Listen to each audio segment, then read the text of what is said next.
Welcome to Leaders and Learners. My name is Tanya McKenzie, and you can find me at the intersection of public relations and leadership. Join us as we talk to organizational leaders, elected officials, experts, authors, artists, and personalities, sharing their stories, talking about how they got to where they are and how they continue to learn and lead the way. So without further ado, let's get into it. What's up, everyone? Welcome to another edition of Leaders and Learners, where we all know that the best leaders are lifetime learners. And today, I think we might learn a little something from the author that I have joining us. It is historical fiction, but elements of truth. Clearly, there's an opinion that he'll share with you about the Black Panthers of all things. Now, before you assume what this is about, let me make it clear that you would not expect this person to be speaking on the Black Panthers, but we can all learn something from what he has to share. And I got some questions. Y'all know I got questions. And if you have questions, make sure you tap in, make sure you comment. I'll have him answer questions live. So anything that you want to ask, you already know it's not off limits. So let's go ahead and get started. His name is Dr. Alvin Kim, and Alvin Pam, I'm sorry, and we are going to talk about this book that he wrote, but why it was so difficult for him to get it published. Without further ado, let's go ahead and bring him in. Dr. Pam, how are you today? Thank you. I'm fine today. Thank you. Awesome. Now, listen, let's get into the book. First, tell us a little bit about yourself, where you're from, and why you even decided to write this book, because you're a three-time author. And I would love to know why this book. So take us from the beginning. Who is Dr. Pam? Psychologist in practice in New York. I wrote this book because I was one of the volunteers who went to Mississippi in 1964 to work on a voter registration project over the summer. Martin Luther King called for volunteers to come down and help register voters in the hardest state of all to get voters registered. We came down there for the summer. It was understood we would be going back to our schools in September and assisting the local people who were already working on that project. Us were white, but not all. The project started off with a tragedy.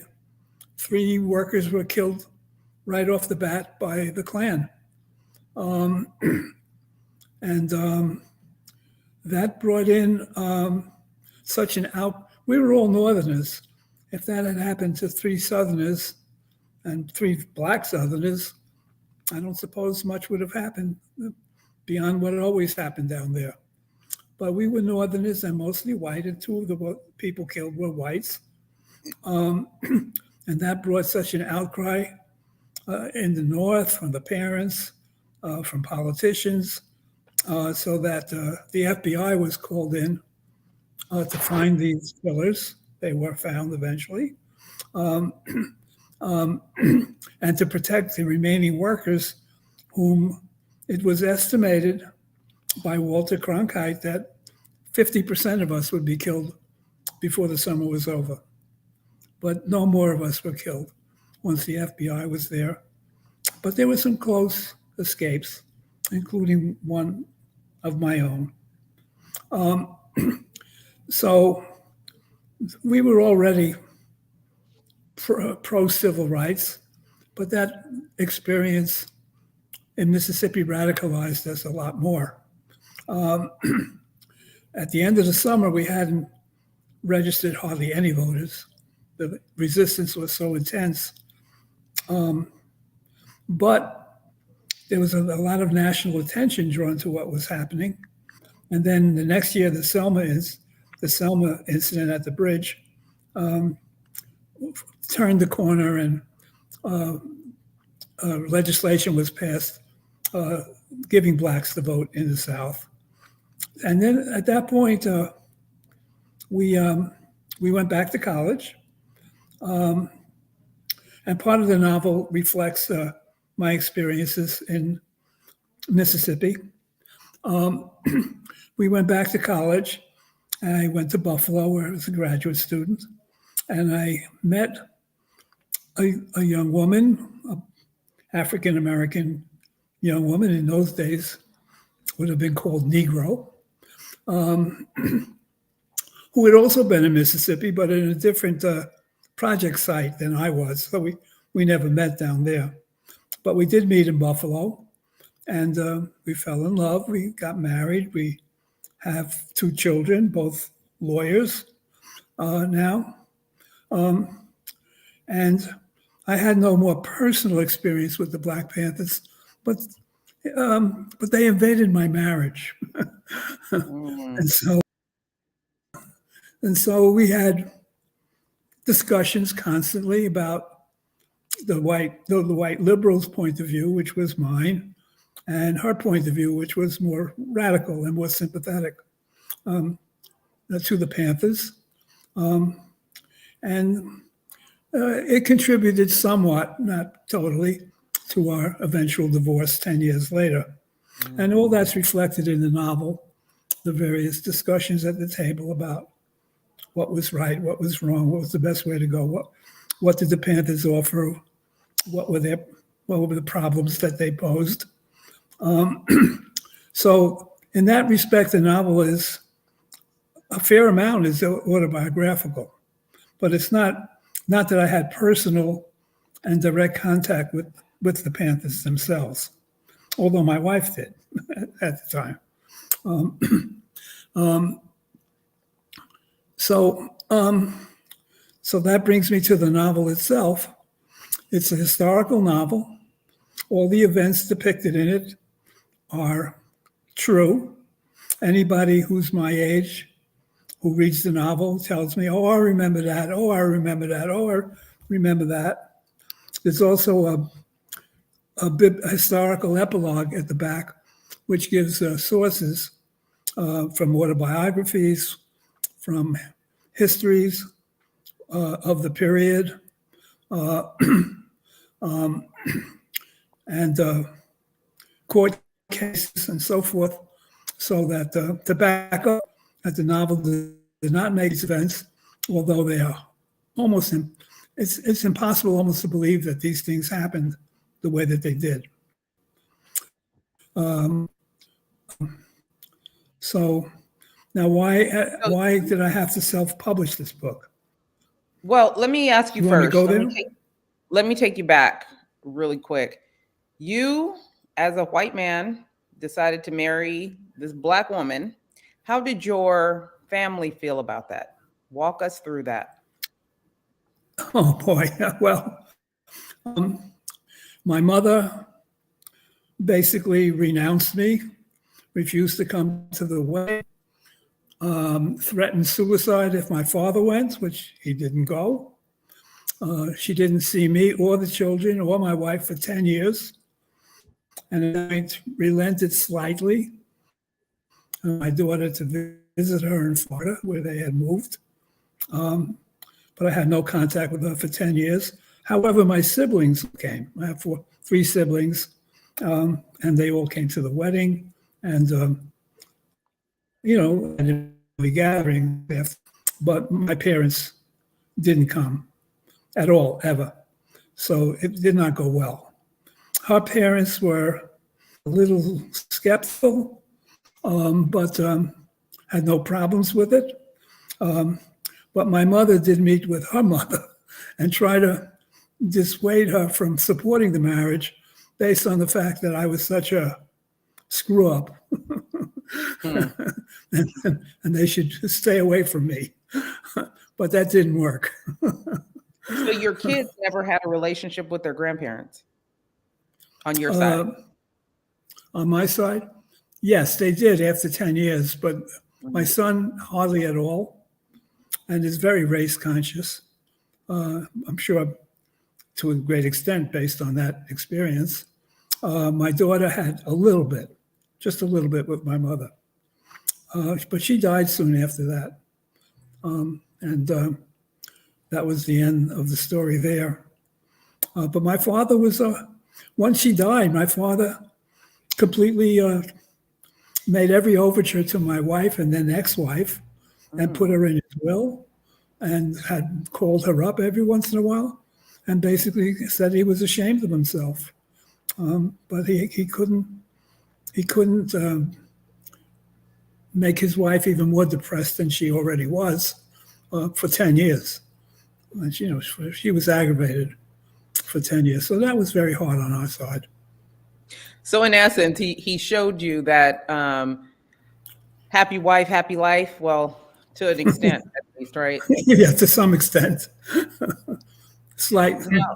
Now, your kids now, what have you watched them go through? They're adults now, but what have you watched them go through that resonates with what you saw back then? Well, my daughter's pretty comfortable with having a mixed race identity. She's married, has 3 children of her own. Race is really not a great issue for her. She mingles freely with everybody. But my son is really very aggravated by racial issues and is extremely sensitive. He tends to see prejudice every place where you could possibly interpret it. At times, he's even accused me of it. But I mean, he was seared by it, and of course by later experiences. He's darker skinned than his sister, so he appears mixed race more so than she does. But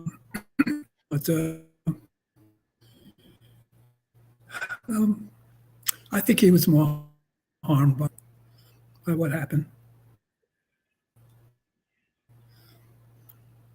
I don't know if I've answered your question. Yeah, I just wanted to get a little bit more into, I guess, the struggles that African Americans suffered back then when you were able to witness it firsthand. What have you personally seen your son struggle with in comparison to maybe something that you saw back then?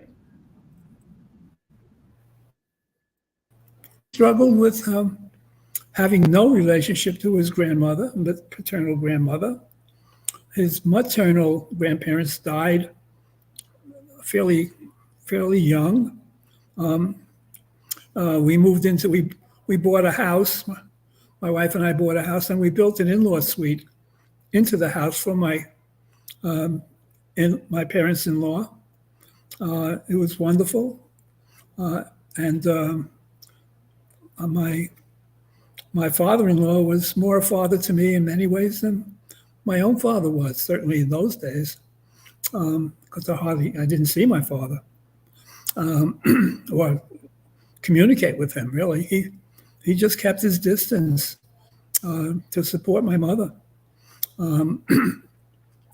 So my son, he was raised in a Black family. We encountered prejudice the day we moved in because when we moved into this house, newly built for us, newly built as part of a development, and we moved in, and there were, splash painted on the fresh walls was a nigger go home, and all that kind of stuff. And the first day in the house was covering that up with wallpaper. I mean, and of course, he's had some experiences of his own since. He feels he was stopped by the police for a minor traffic infraction, and stuff like he took it very hard. He felt he was singled out. He may have been, but he may not have been. But he always tends to lead the other way.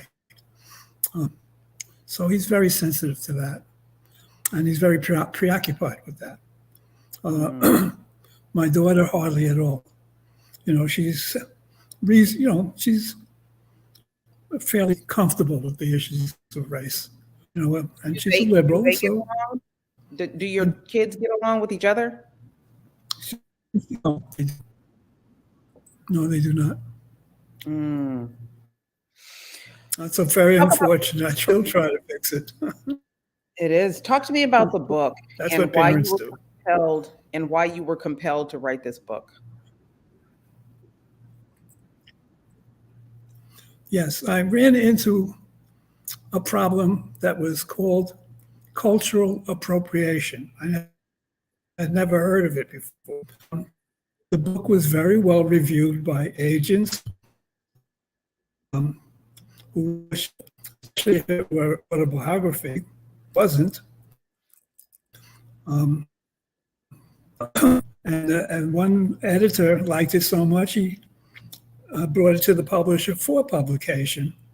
But it was always turned down. In the end, it was always turned down because the publishing industry does not want to get into problems with cultural appropriation, in which white authors have Black protagonists and speak for the Black protagonists, which they considered is not authentic, cannot be authentic, and also is a lot of times you get accused of trying to make money off racial issues. Of course, I've made no money. I spent money to self-publish, so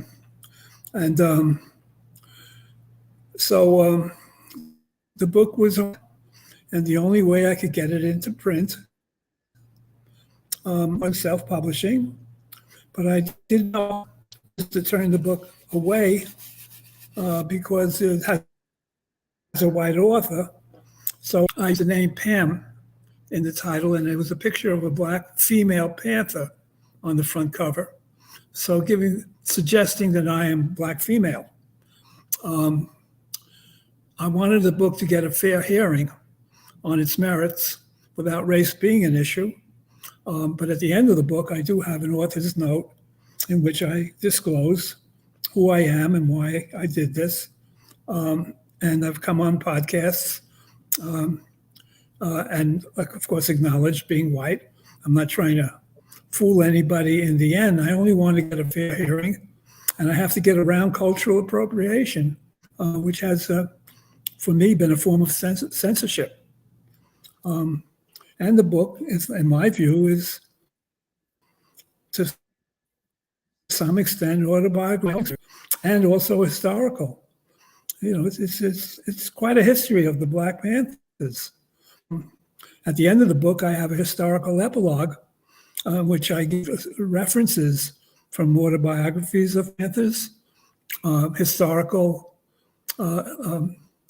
accounts of the period by historians, and the court records, so to demonstrate that I didn't make this stuff up. Really so happened. Why would you call it? That's how it happened. I'm sorry. Why would you call it historical fiction then, if it's nonfiction? Like, walk me through that, because this isn't actually the first time I've. Oh, it's fiction. It is fiction, Tanya. Okay. The protagonist is a Black female journalist named Neff, for short for Nefertiti, who goes to Mississippi and describes her experience there, which is a carbon copy of mine, and is hired by a New York newspaper, something like the Amsterdam News, but not fictionalized, and is sent out to cover the Panthers in Oakland, California. They were formed in 1967. He comes up to interview them because they made quite a splash of putting on spectacles that drew instant media attention and publicity. It's the leader of the Panthers, Huey P. Newton, and they begin love affair, although that is not. So that's all fiction.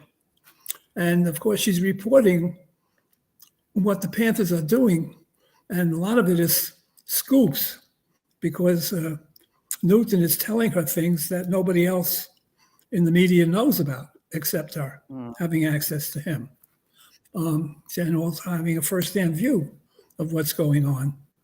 And so all that part is all fictional. So it's part of a novel, and she gets involved with the Panthers and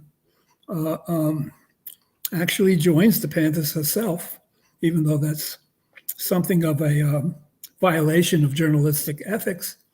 But that was her reality. Her complicit in that. He also feels that that's the spirit of the times.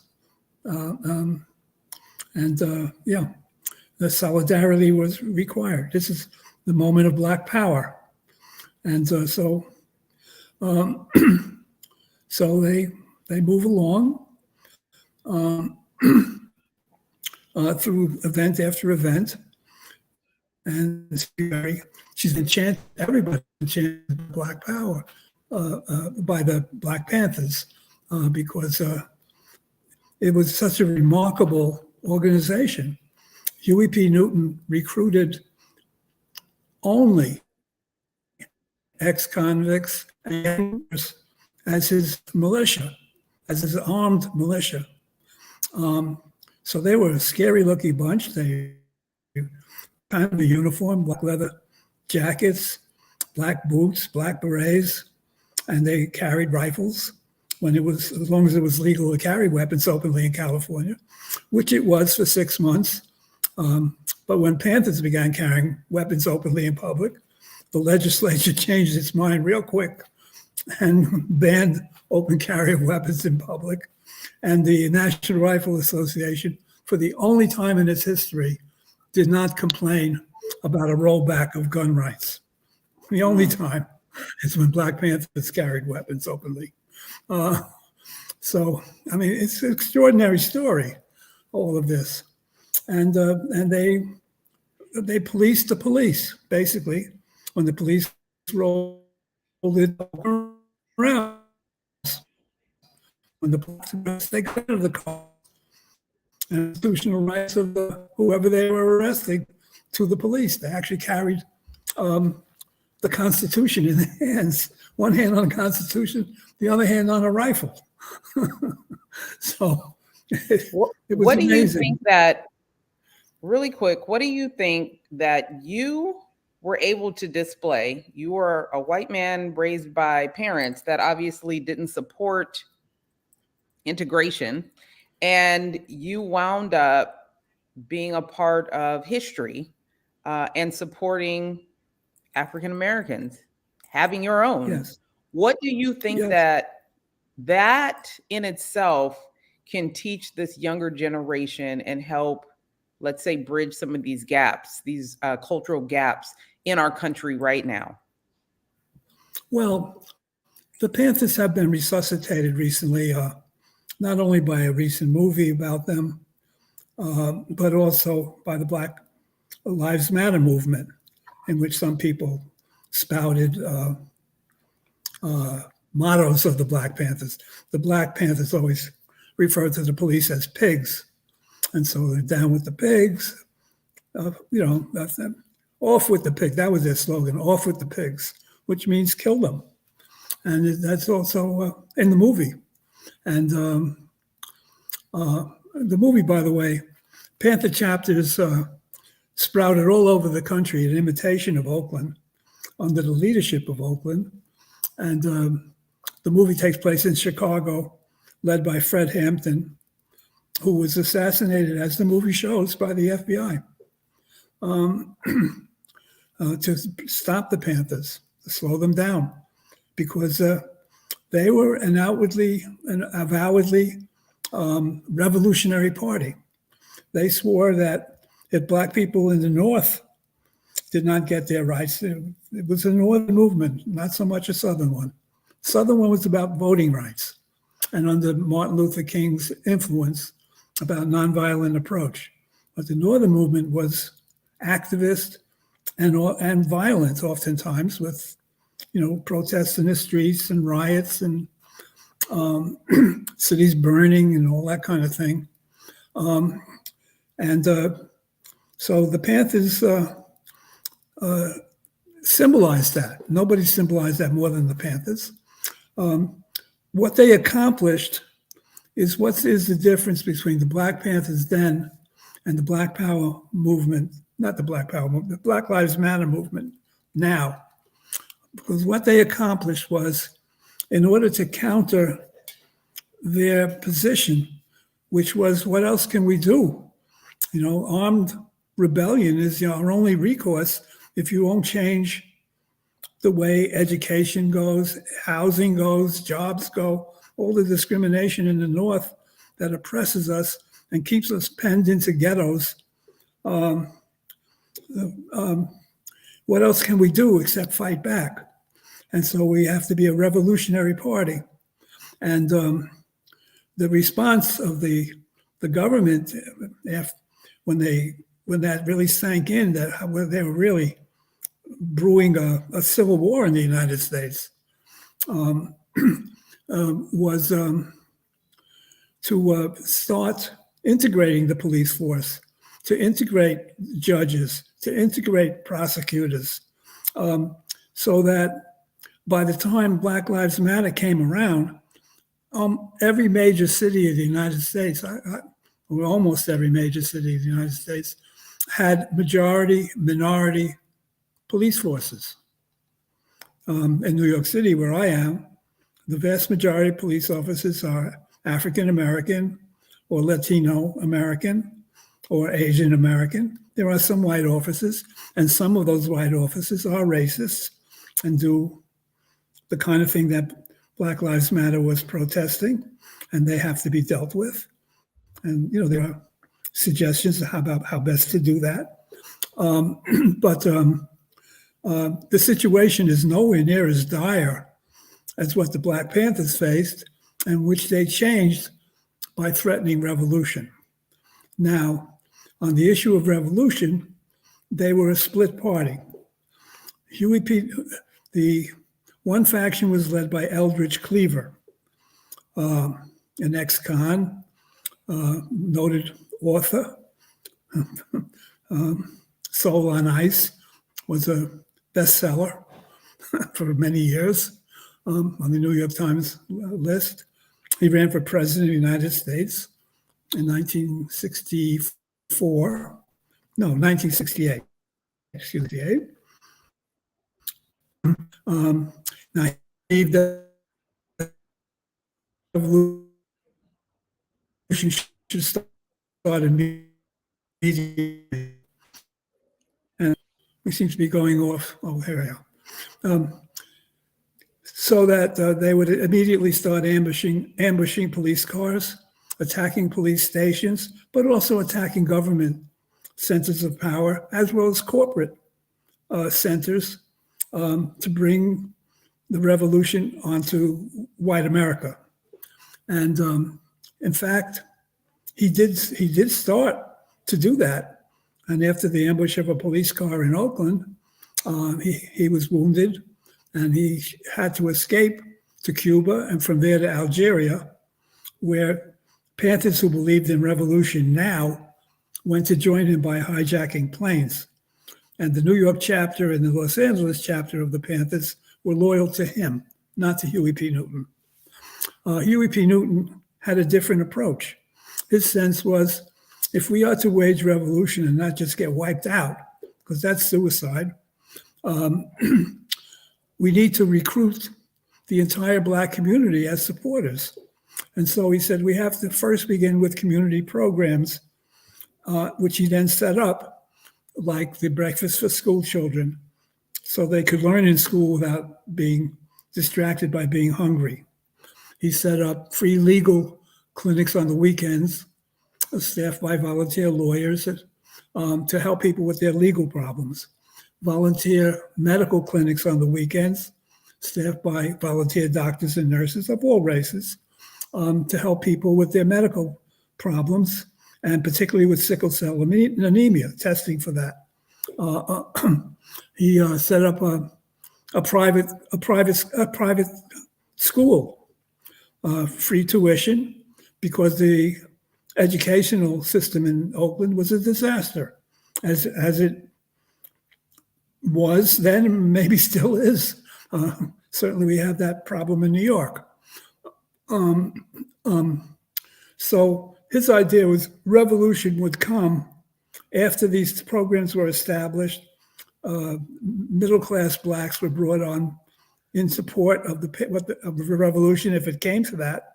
And unless the white community changed its ways and granted Negroes more access to opportunity and equality, and then they would start the revolution. But the black community would be behind them. And so they would have a great deal more power, more impact, I guess would be the right word, more, and etc. So that was his position.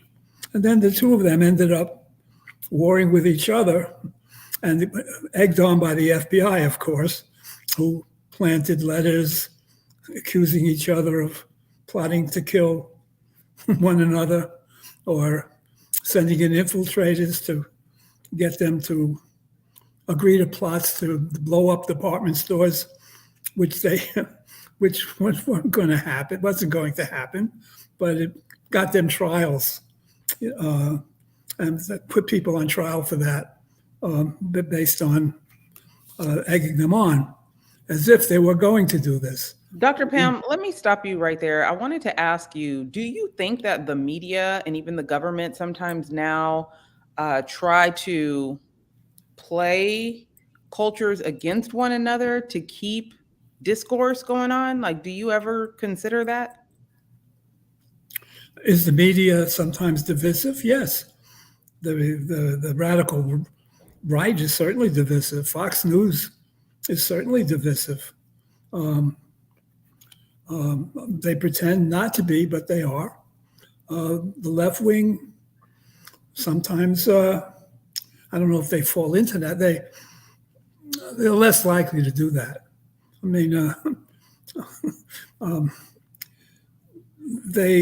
mean, the Democratic Party leans so heavily on the support of black voters, particularly women voters, and so they're pretty careful about not doing that. But the Republican Party, for sure, is divisive that way. Well, it sounds like you have a lot to teach us continuously. I'm hoping that people will go out and get the book, and make sure that they, stay in contact with you. How do you want people to continue to support you and this book? Where can they get it, and how can they continue to support you? Well, I don't have a website. I'm not computer savvy, and my generation of people tend to stay away from computers. I love the telephone, I love the mail, etc. To buy the book, you'd have to go onto the bookstore page of Amazon or Barnes and Nobles. They would have it available, and people can write letters to Archway Publishers, which is the publisher, self-paying publisher of the book, etc., and forward it to me, and we can go from there. Also, these podcasts are a way for me to talk to people, and I'd be glad to answer any questions. I do know the history pretty well. Actually, before I was a psychologist, I was a history major in college and graduate school. I have a master's in history as well as a PhD in psychology. Well, I definitely want to thank you for spending the time with us today on Leaders and Learners, and want to keep in touch, stay connected, and support you through this literary journey. So thank you so much, and enjoy the rest of your day. Thank you. I enjoyed this interview. Thank you so much. Same to you. All right, guys. So listen, get the book. I mean, it sounds like there's a lot that you can learn if you are interested in history, in the things that happened back then from a different perspective. As a matter of fact, I would be interested to know how many people have read or listened to someone that wasn't Black talk about the Black Panthers, what their perception was, what their perspective was with what they saw. Obviously, he has a love for his children, who also have dealt with discrimination, color issues growing up, and he's divorced. So there's a lot to learn from people that have gone through trials and tribulations and continue to push forward. There's sounds like there's hidden gems in the book. So I always suggest get it, read it, and let's talk about it. Anytime you want to tap in about something you've read, especially if you learned about it here, please follow and support Sand and Shores Leaders and Learners podcast, and we will see you soon. All right. Thanks for tapping in, and we'll talk to you soon with another awesome guest for Leaders and Learners. Subscribe, share with a friend, make sure you guys stay connected. All right.